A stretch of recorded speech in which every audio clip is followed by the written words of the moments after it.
Merci Alain et bonjour à tous et à tous. Nous continuons dans la Bible de Romains. Si vous avez vos Bibles, Romains chapitre 14.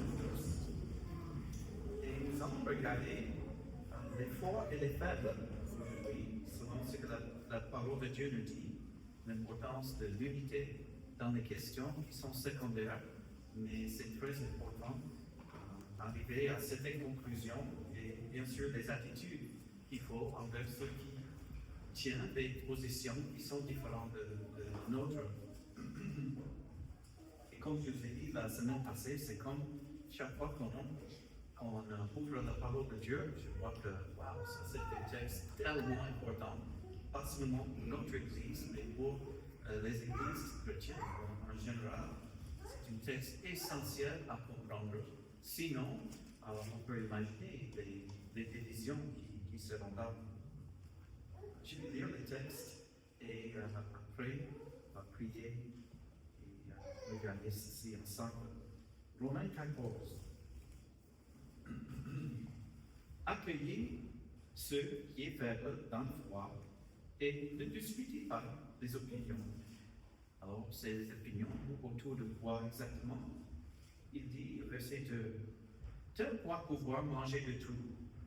Tel autre qui est faible ne mange que des légumes. Que celui qui ne mange pas, que celui qui mange ne méprise point celui qui ne mange pas. Et que celui qui ne mange pas ne juge point celui qui mange. Pourquoi? Car Dieu l'a créé. Qui es-tu, toi qui juges un serviteur d'autrui? S'il tient debout, ou si tombe, cela regarde son maître, mais il se tient debout, car le Seigneur a le pouvoir de l'affermir. Tel fait une distinction entre les jours, tel autre les estime tous égaux. Que chacun ait en son esprit une pleine conviction. Celui qui distingue entre les jours agit ainsi pour le Seigneur. Celui qui mange, c'est pour le Seigneur qu'il mange, car il rend grâce à Dieu. Celui qui ne mange pas, c'est pour le Seigneur qui ne mange pas, et il rend grâce à Dieu. En effet, nul ne vit pour lui-même, et nul ne meurt pour lui-même. Car si nous vivons pour le Seigneur, et si nous mourons pour le Seigneur. Soit donc que nous vivions, soit donc que nous vivions, soit que nous mourions, nous sommes au Seigneur. Quand Christ est mort, il est revenu à la vie afin de dominer sur les morts et sur les vivants. Mais toi, pourquoi juges-tu ton frère? Ou toi, pourquoi méprises-tu ton frère? Puisque nous comparaîtrons tous devant le tribunal de Dieu. Car il est écrit, je suis vivant, dit le Seigneur, tout genou fléchira devant moi, et toute langue donnera gloire à Dieu. Ainsi, chacun de nous rendre compte à Dieu pour lui-même. Ne nous jugeons donc plus les uns les autres, mais pensez plutôt à ne rien faire qui soit pour votre frère une pierre d'achoppement ou une occasion de chute. Notre Seigneur, merci pour ce temps ensemble. Encore, nous reconnaissons que ta parole est la vérité et nous avons besoin que tu nous guides à travers ta vérité. Nous savons que le monde a ses raisonnements. Les chrétiens aussi, nous avons nos raisonnements, mais nous voulons que nos raisonnements soient dirigés par toi et par ta parole. Nous prions, dirige-nous aujourd'hui dans ce texte. Et Seigneur, nous voulons aussi, en tant qu'Église, juste prier encore pour ce monde qui est au milieu des guerres, des bruits de guerre, des autres choses qui arrivent, qui sont contraires à ta volonté. Nous prions pour que tu puisses les accompagner au milieu de ce temps. Prions pour les croyants qui sont persécutés. Prions pour les difficultés à travers lesquelles beaucoup sont en train de traverser à cause de leur foi en Christ. Et beaucoup sont au milieu des effets secondaires et des conséquences qui arrivent de guerre, de maladie. Et nous prions que puisse être ferme au milieu de ce temps. Et comme nous avons vu ce matin, l'importance de reconnaître que c'est de toi qui vient notre force, c'est de toi qui vient tout ce que nous avons. Même ce matin, pour écouter ta parole, pour prêcher ta parole, nous avons besoin de toi. On ne peut rien faire sans toi. On a besoin de toi. Pardonne-nous là où nous avons eu confiance dans notre force ou dans notre sagesse. Nous sommes bien, nous reconnaissons cela. Nous prions. Dirige-nous et guide-nous et fortifie-nous pour tout ce qui est là devant nous dans cette semaine qui vient. On ne sait pas, mais c'est toi qui nous donnes la vie, c'est toi qui nous donnes le privilège de te servir et d'avoir la possibilité d'être utilisé par toi, d'être un encouragement, une bénédiction aux autres. Mais nous reconnaissons que tout cela vient de toi. Et bénis notre temps ensemble. Bénis ce temps dans ta parole. On touche les choses qui sont parfois difficiles à comprendre et à expliquer, mais nous avons besoin de toi. Donne-nous la sagesse dans ces domaines. Et nous prions au nom de Jésus. Amen. Lorsque deux personnes se rencontrent la première fois, elles cherchent souvent à trouver un point commun, n'est-ce pas? D'où venez-vous? Travaillez? Où est-ce que vous avez fait vos études? Connaissez-vous telle personne, quelle personne? Qu'est-ce que vous allez faire? Ah, je vois que vous avez le maillot de Barcelone. Est-ce que vous jouez pour Barcelone? Est-ce que vous aimez beaucoup cette équipe? On cherche un point commun. Lorsqu'une personne vient pour la première fois dans une église aussi, ils font la même chose. Ils cherchent souvent un point en commun avec les fidèles qui sont là. Et bien sûr, le point le plus important, c'est l'évangile. C'est Jésus-Christ qui est mort et qui est ressuscité. C'est lui qui nous avons tous en commun. Mais nous voyons aussi qu'entre les chrétiens, il y a des différences d'opinion sur ce qu'on peut faire et ce qu'on ne peut pas faire. Dans le contexte, on voit deux domaines, le domaine de ce qu'on peut manger et ne pas manger, et aussi le domaine des jours. Quelqu'un regarde un jour plus que l'autre jour. Et vous pouvez imaginer, le premier siècle, l'Église qui a commencé, c'était qui était là dans l'Église? On avait des Juifs qui ont été convertis, on a aussi des païens qui ont été convertis, et vous pouvez imaginer une Juif qui vient à Christ. Maintenant, il sait que c'est Christ qui est le Sauveur.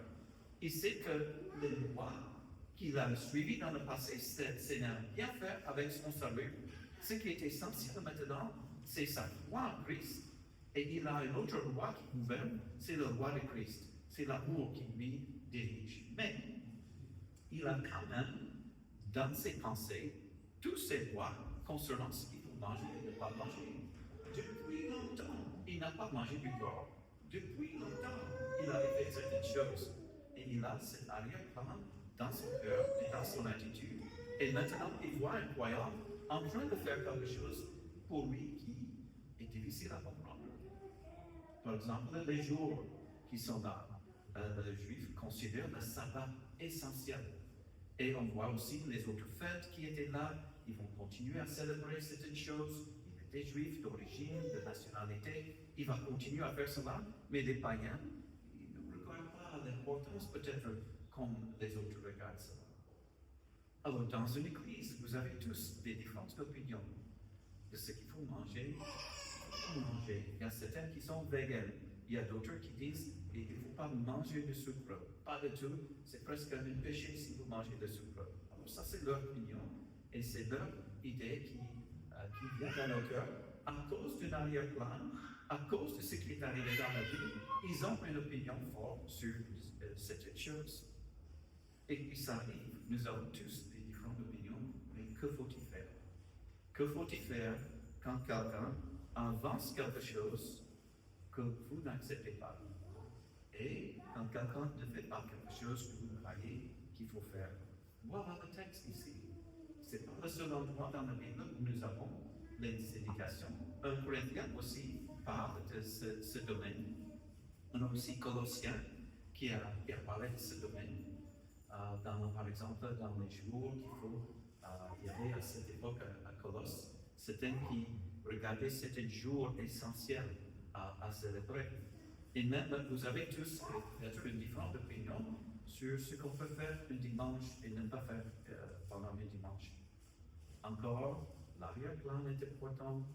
Il y a certains qui viennent d'autres églises qui ont eu certaines habitudes. Il y a certaines manières que votre famille vous a élevé avec certaines convictions. Si vous venez d'une famille chrétienne, alors que faut-il faire quand on a des différences d'opinion dans toutes les différentes choses?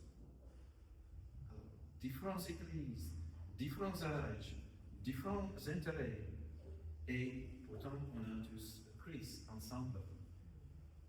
Alors, que faut-il faire? Voilà le texte qui va nous aider, et nous allons voir les attitudes qui sont essentielles pour nous tous. Bon, je vais citer certaines idées, certaines opinions.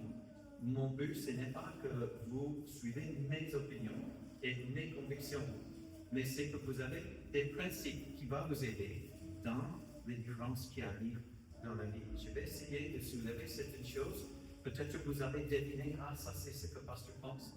Mais ce n'est pas ça qui est essentiel. Ce n'est pas que, voilà, je vais suivre tout ce que le pasteur dit, ou toutes ses convictions. Ce n'est pas ça l'essentiel. L'essentiel, c'est quelles devraient être nos attitudes face aux autres. Il y a une différence d'opinion. Alors, on parle ici des choses secondaires. On ne parle pas de péché. On parle des choses secondaires où les chrétiens peuvent avoir une différence d'opinion. Alors, on soulève l'idée du vin. C'est clair, la Bible dit, ne vous enivrez pas du vin. Je crois que tout le monde est d'accord que d'être enivré, c'est un péché. Mais maintenant, que faut-il faire? Est-ce que l'Église, est-ce qu'ils vont mettre le Saint-Saint, est-ce qu'on va voir du vin dans cela? Quelles sont les raisons pourquoi il ne veut pas? Alors, ce sont des choses qui entrent dans la discussion, mais il faut arriver à une conclusion. Juste une parenthèse ici. L'Église doit faire une décision concernant est-ce qu'il faut avoir, par exemple, du vin dans le Saint-Saint, dans la coupe qui est là. Alors l'Église arrive à une conclusion, peut-être que vous avez une autre conclusion, mais que faut-il faire alors? Alors, certaines choses, on doit avoir une décision. Et Alain et moi, les autres, on est arrivé à une conclusion. On ne veut pas que le vin soit là dans le Saint-Saint. Il y a des raisons pour cela. Mais comment est-ce que vous voyez cela? Comment est-ce que vous répondez à cela? Alors, c'est ça le texte qui va nous diriger. Commençons avec verset 1. Accueillez celui qui est faible dans la foi. Ne discutez pas des opinions. Accueillez, c'est la première chose. Faites bon accueil, c'est notre traduction. Faites bon accueil à celui qui est faible dans la foi. Regardez cette idée de faible et fort, qu'est-ce que ça veut dire? Et ce que ça veut dire. Mais le point qu'il souligne, c'est accueillir les gens. Il faut les accueillir. Alors, regarde aussi à la fin de cette section, la section ici commence 14, chapitre 14, verset 1, et toute la section concernant ce qu'il faut manger, pas manger, les attitudes qu'il faut avoir, ça continue jusqu'à 15, verset 7. Et si vous voyez, encore dans le chapitre 15, ça continue l'idée de faire bon accueil. Regarde chapitre 15, verset 7. Faites-vous mutuellement bon accueil, comme Christ vous accueille, pour la gloire de Dieu. Faites bon accueil. Revenons sur verset 1. Accueillez celui qui est faible dans la foi, ne discutez pas des opinions. Quand on parle de faible dans la foi, on n'est pas en train de parler de quelqu'un qui est faible d'une manière inférieure à quelqu'un d'autre. C'est juste que sa foi ne lui permet pas de faire cette chose. Alors, il est faible dans la foi, pas dans le sens où on va diminuer sa foi, non. C'est juste une référence qu'il est en train de lui donner. Le fort, c'est ceux qui croient qu'ils peuvent faire certaines choses.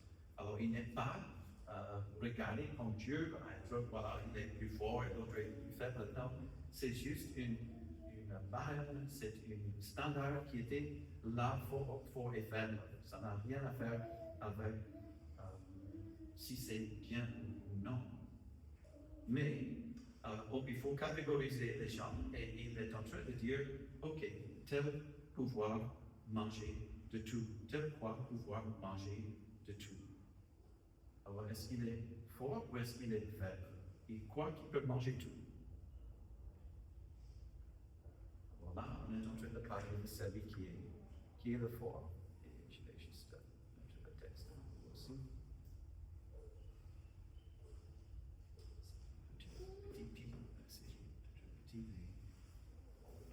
Voilà, tel quoi manger de tout, et tel autre qui est faible ne mange que des légumes. Vous pouvez imaginer comment est-ce que ça peut arriver comme ça.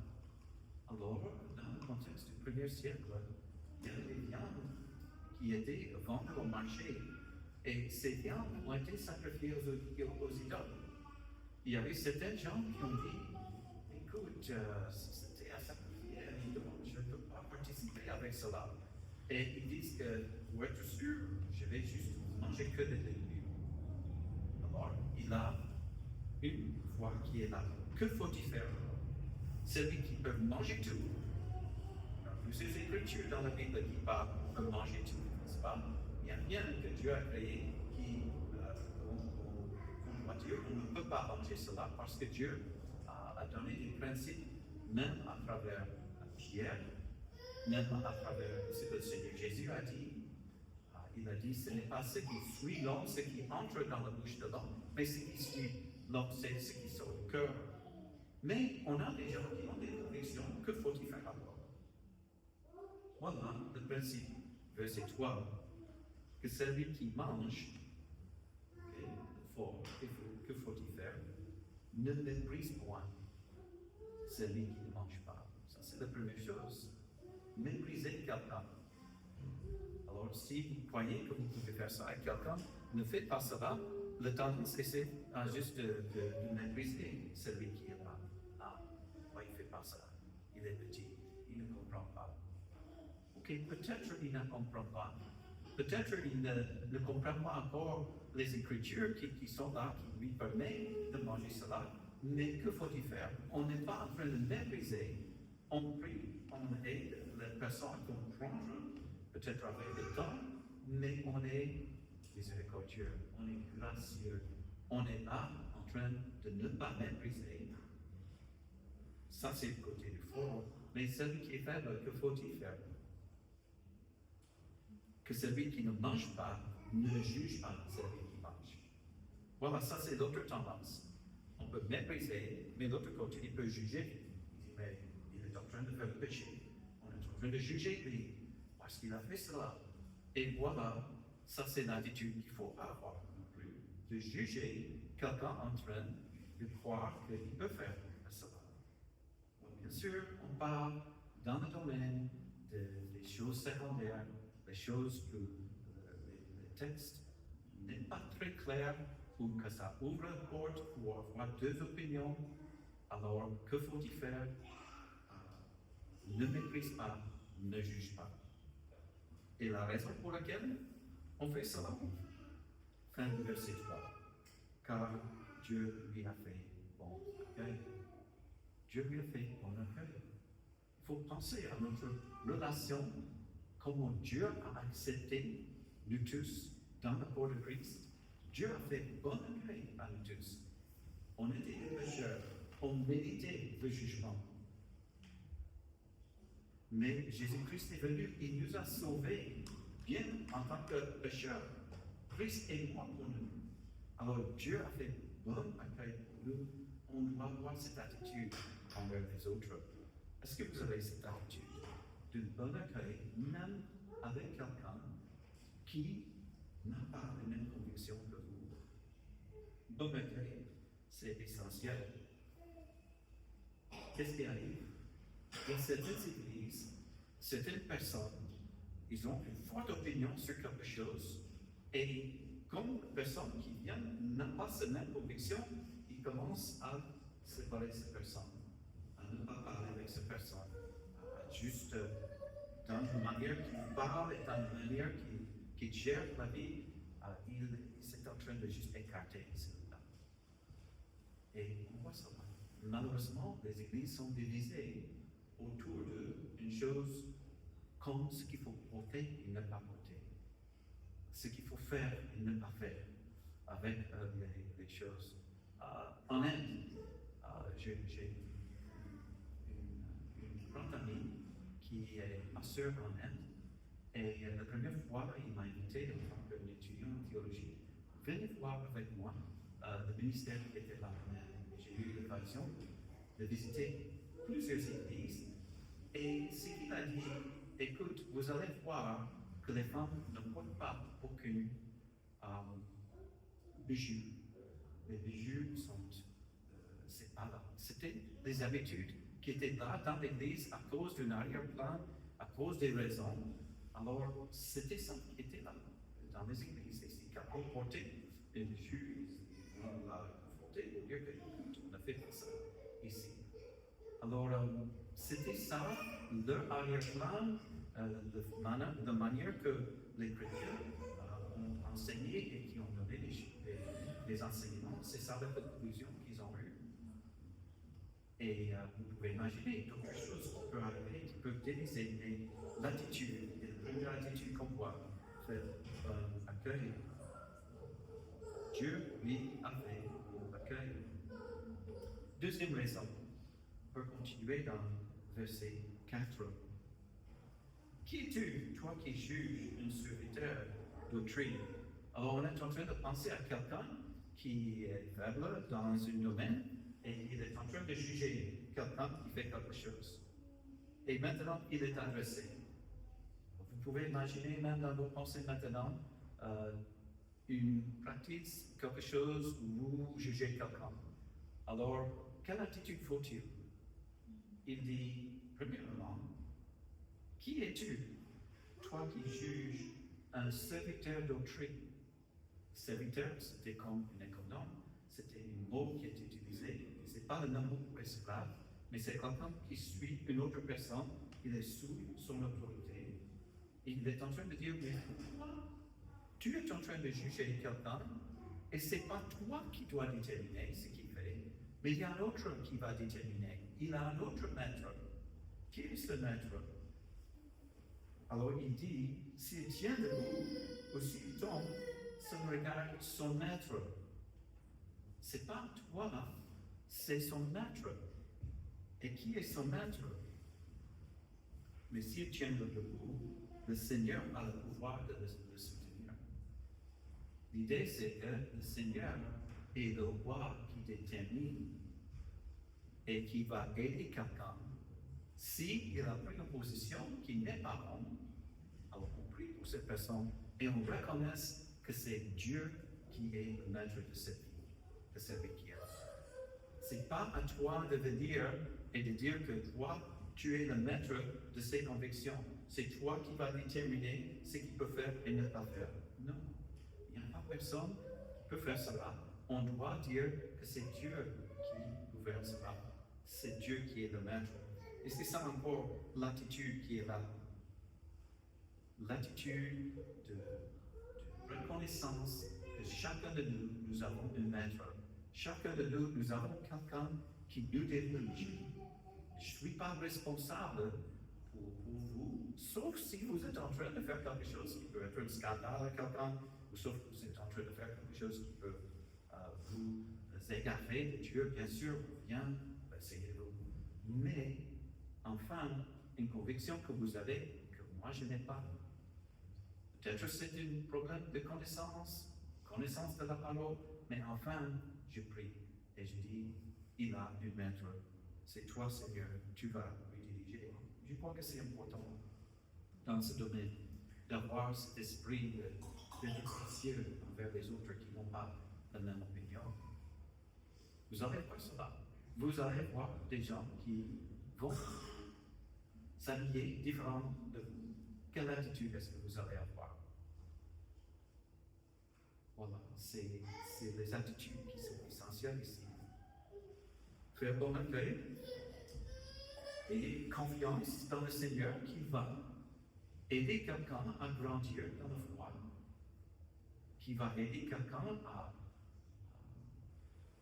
à grandir dans sa connaissance. C'est Dieu qui est l'auteur de notre foi et c'est lui qui va compléter la foi selon l'Hébreux 12. Et cette confiance en Dieu qui va travailler est essentielle. Il y a une troisième chose, on voit à partir de verset 59.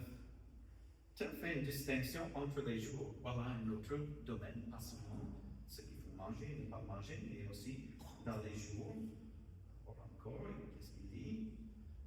Tel autre, les estime tous égaux.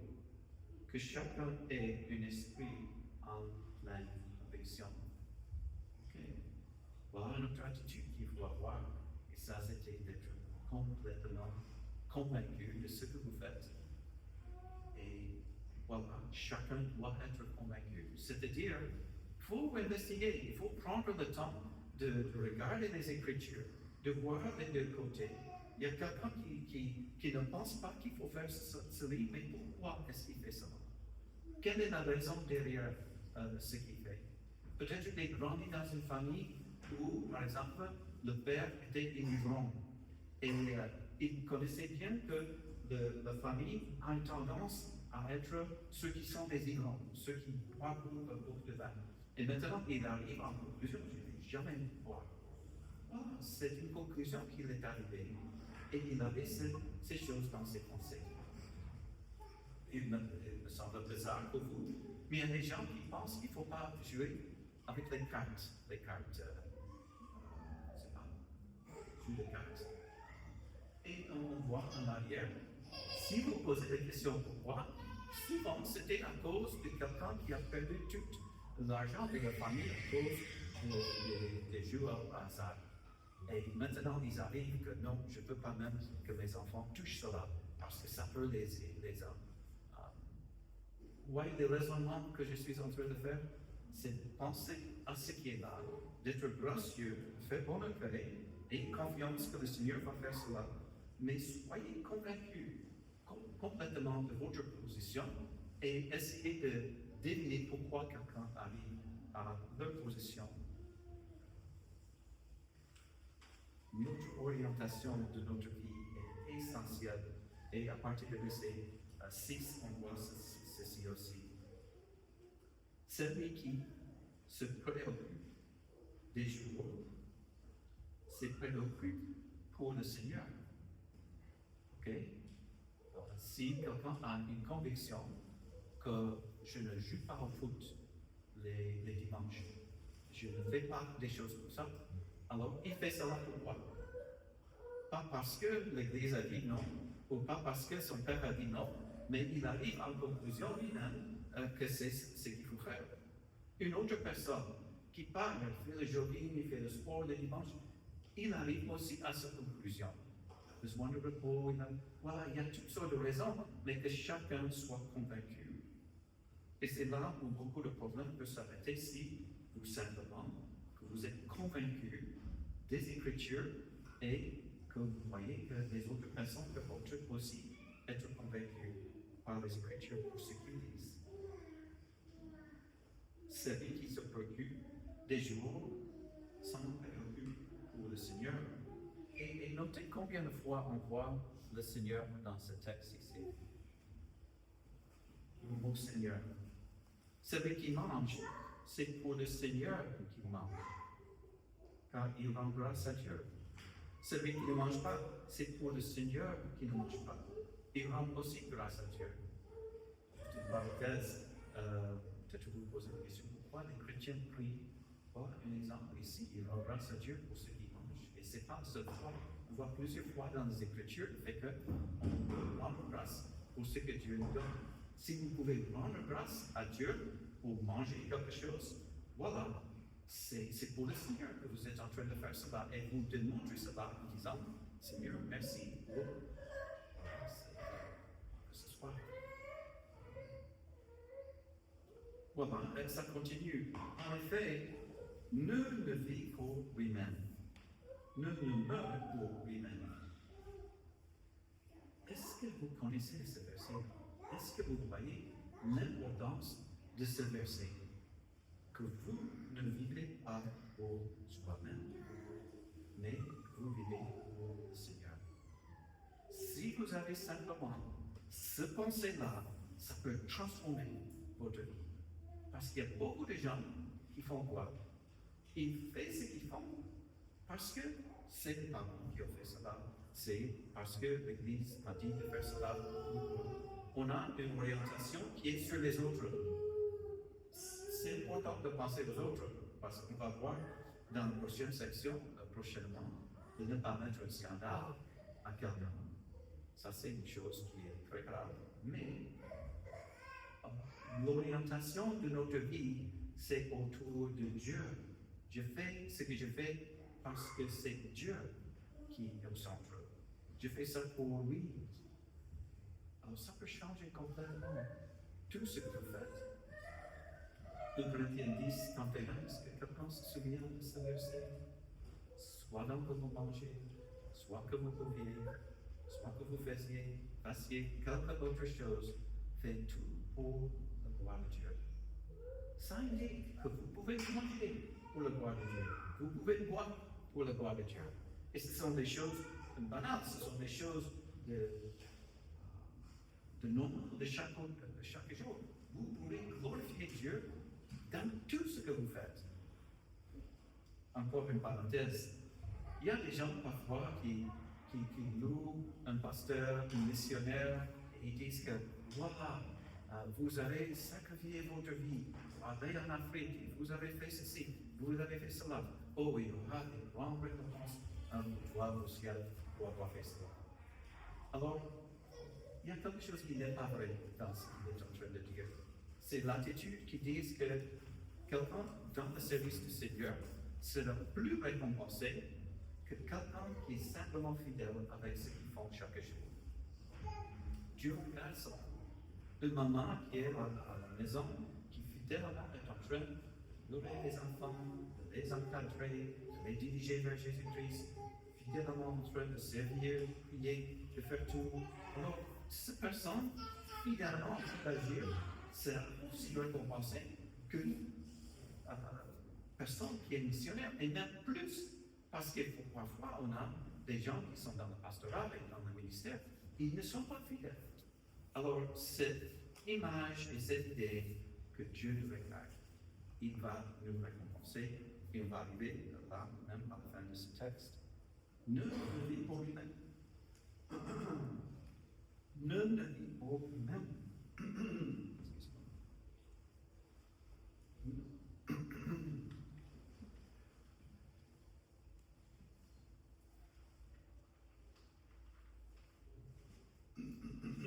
Pascal, tu peux lire verset 7 à 9 pour moi. En effet, nul de nous ne vit pour lui-même, et nul ne meurt pour lui-même. Car si nous vivons pour le Seigneur. Et si nous mourrons pour le Seigneur. Soit donc que nous vivions, soit donc que nous mourions, nous sommes au Seigneur. Car Christ est mort, et il est revenu à la vie, afin de dominer sur les morts et sur les vivants. Voilà un texte qui souligne que Christ est notre Seigneur. Il règne sur toutes choses. C'est lui qui est mon Seigneur, c'est lui qui me dirige. Et même à la fin de ce texte, nous voyons verset 10 à 12. Tu peux lire cela aussi pour moi, Pascal, 10 à 12. Mais toi, pourquoi juges-tu ton frère? Ou toi, pourquoi méprises-tu ton frère? Nous comparaîtrons tous devant le tribunal de Dieu. Car il est écrit, « Je suis vivant, dit le Seigneur. Tout genou fléchira devant moi, et toute langue donnera gloire à Dieu. » Ainsi, chacun de nous rendra compte à Dieu pour lui-même. Continue. Voilà, non, c'est bien. Alors, c'est cette attitude de simplement le fait qu'on doit rendre compte à Dieu un jour. Un jour, nous allons tous rendre compte à Dieu pour nous-mêmes. Pas pour ma femme, pas pour mes enfants. Je vais rendre compte à Dieu pour moi-même. Voilà les principes qui sont là. Les principes pour les forts. Faites bon accueil, le fort et le faible devraient faire cela. Ne méprise pas. C'est un présent impératif.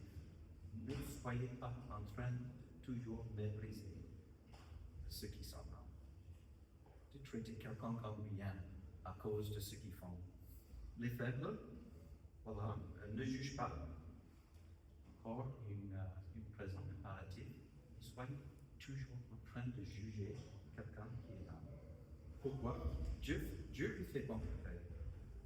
Il a un maître et il devrait rendre compte à ce maître.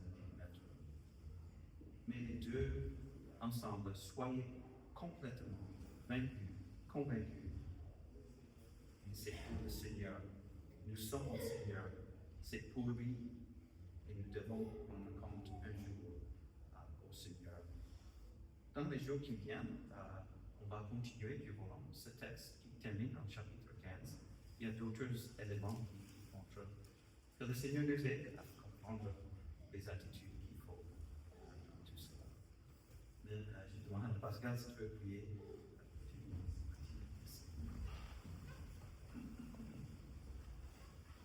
Seigneur Dieu Tout-Puissant, tu es un Dieu si gracieux et tu nous as donné tout ce que nous avons. Et rien de ce que nous avons ne nous a été donné par grâce. Chaque atome, chaque habilité, chaque compétence et toute la sagesse que nous avons, si nous l'avons, c'est qu'elle vient de toi. Et tu nous as donné chacun selon la mesure que tu voulais, la mesure de grâce que tu voulais, la mesure de sagesse, la mesure de connaissance, la mesure de crainte. Et tout ce que nous avons vient de toi. Et nous reconnaissons que tous n'ont pas les mêmes dons, tous n'ont pas la même compréhension, mais chacun veut te plaire et faire ce qui est agréable. Et nous venons à toi en te priant de compatir à nos faiblesses, en nous aidant à accepter chacun la différence qu'il a avec nous et de l'accepter comme tu l'as accepté. Et de ne pas voir ce qui nous divise sur les choses secondaires, mais plutôt chercher à nous unir et à nous édifier et à nous perfectionner pour le jour du Seigneur. Père, nous te supplions de nous préserver de l'orgueil qui nous enveloppe si facilement. Touche nos cœurs, humilie-les, et que nous soyons humbles les uns envers les autres, en considérant les autres comme étant supérieurs à nous-mêmes. Et car plus tu nous donnes de sagesse, de connaissance, plus nous sommes responsables, et c'est un fardeau pour chacun à porter. Que chacun puisse faire ce que tu lui donnes de faire sans juger les autres. Que la paix puisse être au milieu de nous et que nos liens puissent être renforcés par cette paix que tu nous donnes, par ta paix. Oui, Seigneur, viens transformer nos cœurs et renforcer nos liens les uns les autres par l'amour fraternel. Et cela en Jésus-Christ. Amen.